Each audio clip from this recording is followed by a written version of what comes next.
Gueye Dany contre le troisième mandat placé entre caravane, tournée, visite et entre autres l'autre journal, l'autre journal qui évoque justement la démarche, la démarche cartésienne signée Bougane Gueye Dany, c'est 24 heures quotidien, en appel à la une du journal. On peut lire campagne, campagne pour les législatives du 31 juillet 2022, non, non au troisième mandat, c'est-à-dire NTM. Bougane Gueye Dany déploie le NTM, renseigne clairement et nettement 24 heures à l'heure actuelle. Critique le journal d'indiquer Bougane, Bougane lance non, non au troisième mandat.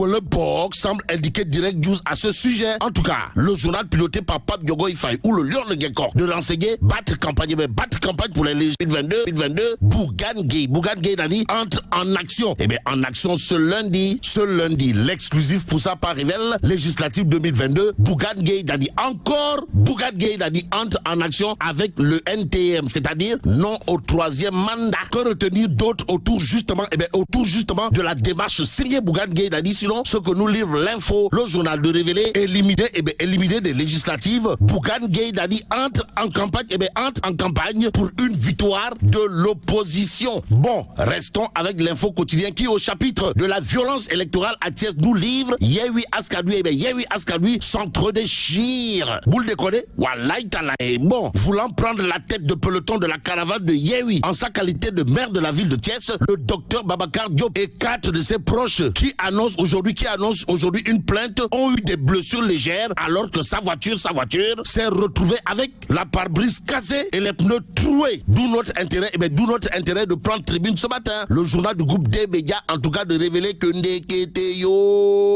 Ndeketeyo, il y aurait une guerre froide entre Ousmane Sonko et le maire de Thiès. En tout cas, le véhicule du docteur Babacar Diop vandalisé. Voilà le titre qui barre la une de tribune. Le journal du groupe des médias de renseigner les gardes du corps de Ousmane Sonko indexé. En tout cas, une plainte déposée au commissariat central de Thiès nous livre le journal du groupe des médias avant de révéler le camp de Yewwi juge inopportun d'apporter des précisions. La précision de taille.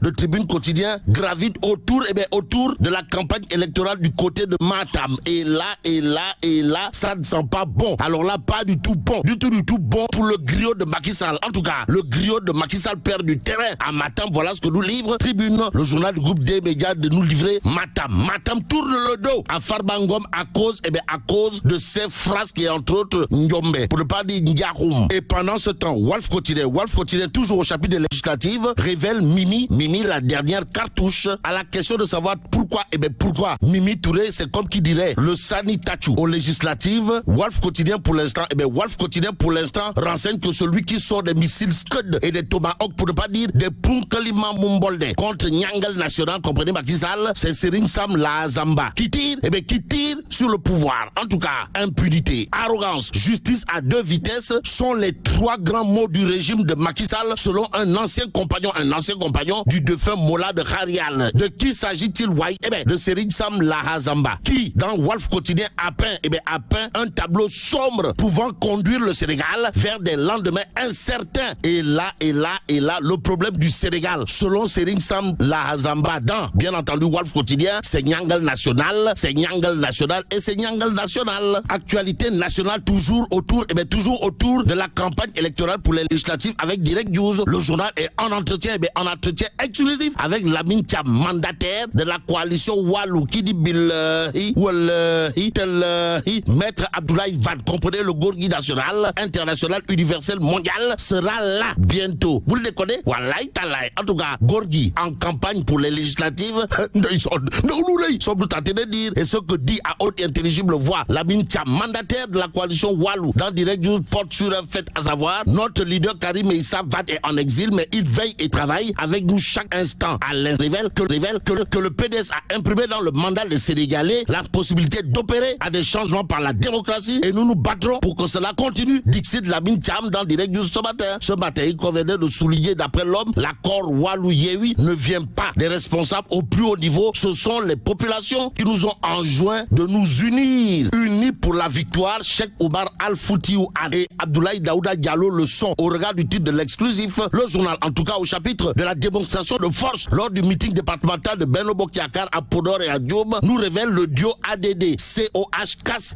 casse la baraque. À la question de savoir mais qui est la locomotive, Vox Populi préfère indiquer que Cheikh Oumar Anne et Abdoulaye Daouda Diallo étalent leur force. Mais force est de retenir d'après Bess le jour que la violence bat campagne, d'où notre intérêt de prendre Sud Quotidien qui révèle campagne électorale pour les législatives de 2022, la ligne droite, mais droit dans ses bottes, Dakar Times l'est, histoire de rappeler à qui de droit sortez vos programmes. En attendant, retenons la sortie au vitriol dans Grand Place de Abdou Karim Sall qui évalue Sonko. En quoi faisant? En déclarant que Ousmane Sonko a réussi à avoir un droit de vie et de mort sur une partie de la jeunesse. Au nom de qui ou de quoi? Quoi qu'il en soit, Sud Quotidien reparle de la garde à vue. Pourquoi faire? Pour nous renseigner qu'on finisse la garde à vue, c'est comme qui dirait le couloir de la mort. Et c'est avec la mort dans l'âme, que nous allons terminer avec Enquête Quotidienne ce matin. Le journal parle de l'affaire Mankabou, histoire de révéler la vidéo parle. De quoi s'agit-il encore, Wai? Enquête Quotidienne de nous informer qu'à un moment, on voit Mankabou faire un sprint et cogner violemment la tête contre la porte de la cellule. En tout cas, la vidéo a été montrée aux droits de l'homiste ainsi qu'à l'ONLP. Que retenir d'autre sinon les avocats de François Mankabou dénoncent une violation flagrante de secret de l'enquête. À propos de l'enquête, Enquête Quotidien révèle l'autopsie sera faite par un médecin choisi par le président de l'ordre des médecins. Bon, la vidéo qui parle dans l'affaire Mankabou, d'après Enquête qui écrit, à un moment on le voit faire un sprint et cogner violemment la tête contre la porte de la cellule. Mais la tchidong de Tchei Allah. Bon, vive le Sénégal. Merci beaucoup Fabrice pour la revue de presse qui revient tout à l'heure à 12h sur 89.7 Zik FM. Et c'est ce qui met fin à ce journal. Merci à tous de l'avoir suivi. Nous revenons tout de suite après la petite page de